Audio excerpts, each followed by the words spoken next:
Habíamos quedado pendientes sobre la delimitación, las reglas y el por qué lo que iba a ocurrir en las elecciones que presumiblemente serán en febrero del próximo año. Muy bien, vamos a hablar de lo técnico y me voy a extender y me disculpa si me extiendo mucho. Ok, situemos la pelea en el ring y hemos dicho esquina. Muy bien. Primer problema para el presidente de la República. Encuestas. Eso implicaría que él va a tener un solo contendor, no un abanico de contendores. Yo creo que es mejor un abanico de contendores y lo voy a explicar. Ya. Usted estaría en contra del candidato único entonces. ¿Sí? Porque es prácticamente decir, todos contra el señor es el culpable y lo vamos a hacer víctima. Porque la psiquis colectiva es decir, bueno, ¿y por qué se unen todos contra él? Siempre, no es que usted con eso logra decir que está más fortalecido, que él es el malo, no. Las personas lo quieren al actual presidente tal cual es y hay que entender esa parte. Como él se presenta, es el auténtico. ¿Lo quieren así? Sí. ¿Y cómo es que mañana nos unimos todos contra él? Pues, entonces, eso es como cuando le dicen a usted en una pelea callejera de barrio, no le pegues en el piso. Ya. Exactamente es una psiquis colectiva de masas. Que lo primero que usted le aflora es, ¿por qué todos contra él? Pues, y la definición de este gobierno en cuanto a la revolución ciudadana se la voy a dar, que la he pensado bastante bien. Esta es una guerra de ricos peleada por los pobres, ¿ah? Ojo con lo que le voy a decir, pero dejémoslo. Ahí me descuadró totalmente. Sí, prefiero descuadrarlo previamente porque usted va a reflexionar en lo que le voy a decir, porque eso es lo que quiero. Vamos a los hechos. El presidente de la República, su votación, más allá que tenga aceptación, como dicen las encuestas, más allá de que lo ha analizado, tiene el primer problema, que lo ha dicho claramente el vicepresidente Moreno: yo no corro. ¿Qué significa no corro en términos cuantitativos? ¿Sabe qué?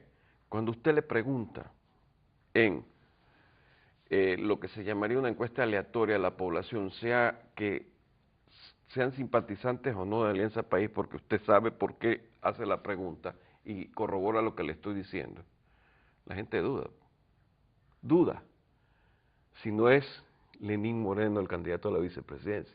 Y cuando usted le pregunta, escúcheme lo que le voy a decir, pareado, por cuál de los dos decidiera votar si fuera candidato los dos a la presidencia, la duda es mayor.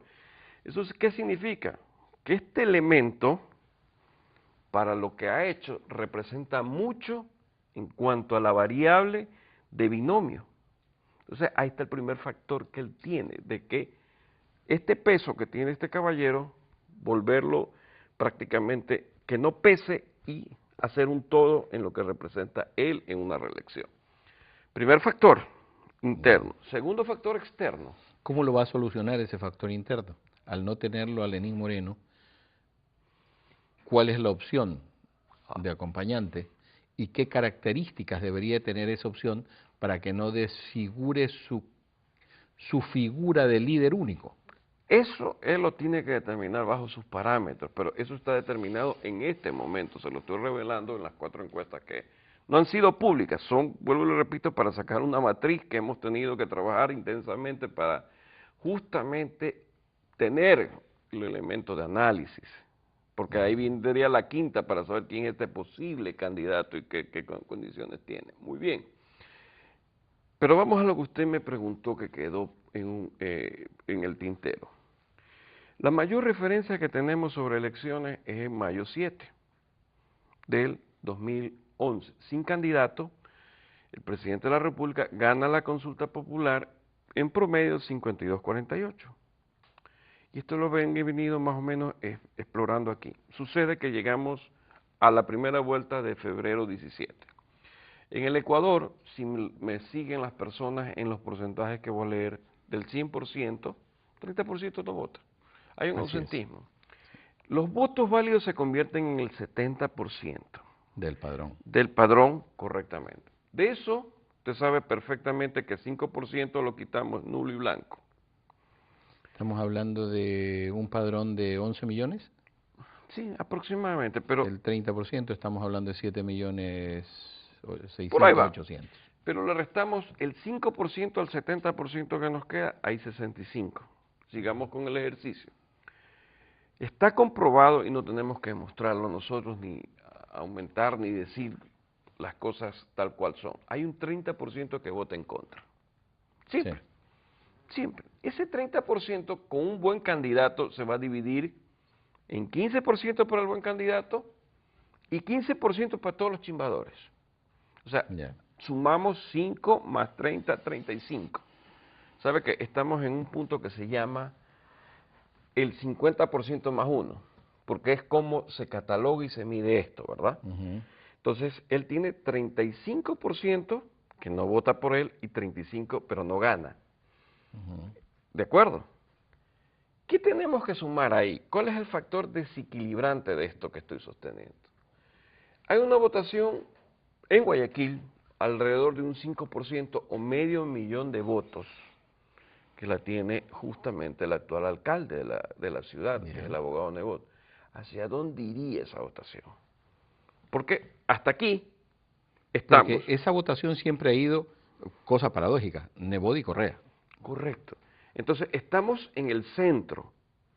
¿Y dónde está el desequilibrio? Y, ojo con lo que le voy a decir.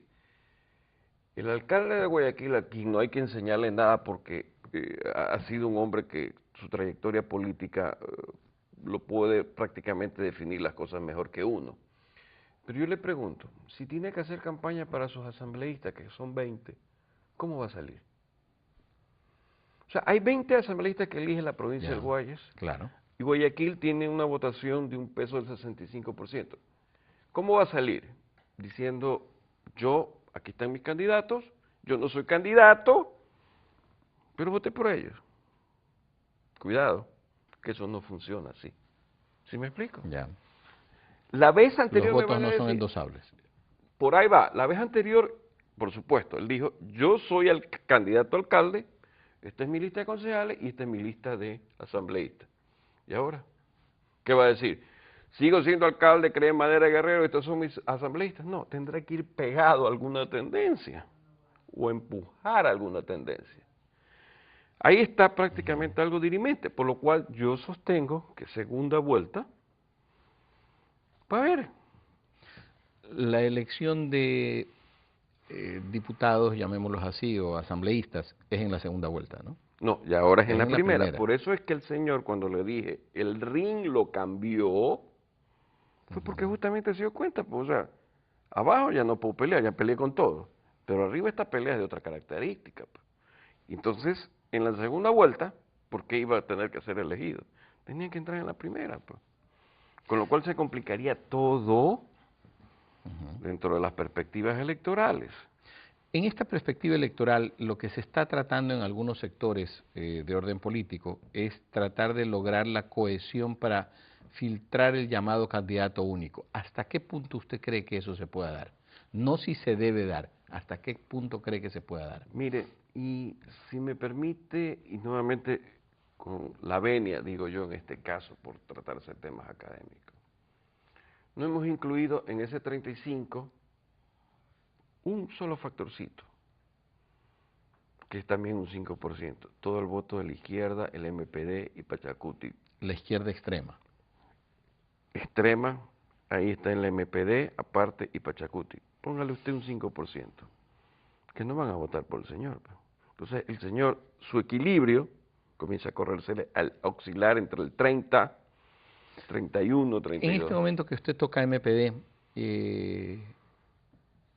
este resurgimiento o este descubrimiento, perdón, no resurgimiento, me retiro esa palabra, este descubrimiento que acaba de hacer el Ministerio del Interior de la existencia de un grupo llamado Combatientes Populares, a los cuales se hicieron públicos haciendo detonar bombas panfletarias, etcétera, pero que se descubre un grupo de gente que parece que está relacionada con el MPD y que los acusan de ser parte de este movimiento llamado subversivo o terrorista.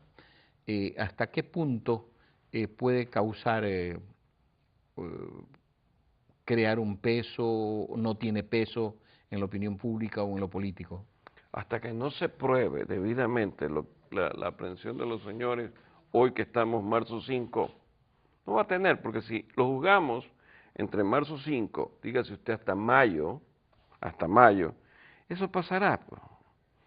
Eso prácticamente quedará en el olvido, digámoslo así, porque no va a correr en el momento que las inscripciones a las candidaturas se abran y en el proceso justamente de saber quiénes son los que tienen firmas y son reconocidos se perderá.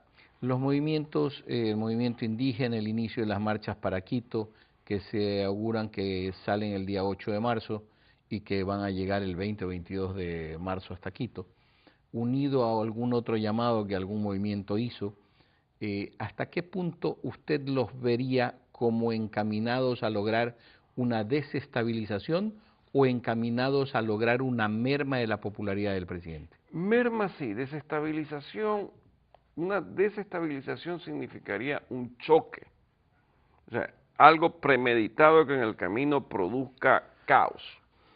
Ya. Pero no creo que esas sean las intenciones, yo creo que es más una voz de protesta que no se desborde. Porque una desestabilización a estas alturas del partido, ¿qué lograría? Es la pregunta. Además que yo considero y yo sostengo y siempre lo he sostenido de que no hay ningún camino válido fuera del camino de la ley. Sí, dentro de la norma democrática, la ley y la justicia que deben imperar y los procesos, tal cual, como dicen los abogados, y usted lo sabe, se hacen, se deshacen. Si quieren vencer al actual régimen, pues la única manera son las urnas, no hay otra. En este contexto, ¿por dónde irían las posibles candidaturas? ¿Por candidaturas marcadas de derecha, candidaturas de centro? ¿Cuál sería el oposite valedero que podría manejar una línea contraria al presidente? Yo no creo que el problema ya esté avecinado a izquierda o derecha, revancha o avalancha.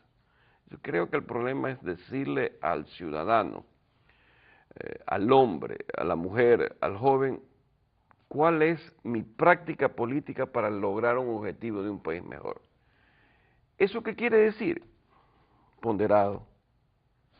Porque si usted va a competir en sana lid contra otra tendencia, lo primero que tiene que tener es la ponderación. Y lo que no puede desprenderse es tener un equipo técnico y profesional que le dé esquina para saber que este gobierno tiene una metodología y simbolismo único. Muy bien, yo diría que tiene que ser reformista. Yo diría que su suma tiene que ser de tal manera que se presente en el orden de humanismo. Yo sumaría a esos ingredientes al equilibrio, a la tolerancia, a conocer, a definir. Si el problema de la política no es entrar en el juego de la incertidumbre, ojo, el tema de la política es entrar en el campo solamente del riesgo para lograr seguridad en los resultados. Yo le pregunto a usted, todos los políticos que hemos visto, inclusive el presidente de la República actual, a veces entra en la incertidumbre, pero él pasa muy rápidamente al riesgo. El resto hace lo mismo. El resto, que uno lo ha vivido, están en la práctica de la incertidumbre. Porque, ojo, no tienen, me equivoco no en esa apreciación, corríjamela por favor, no tienen por lo menos una encuesta que le diga por dónde ir.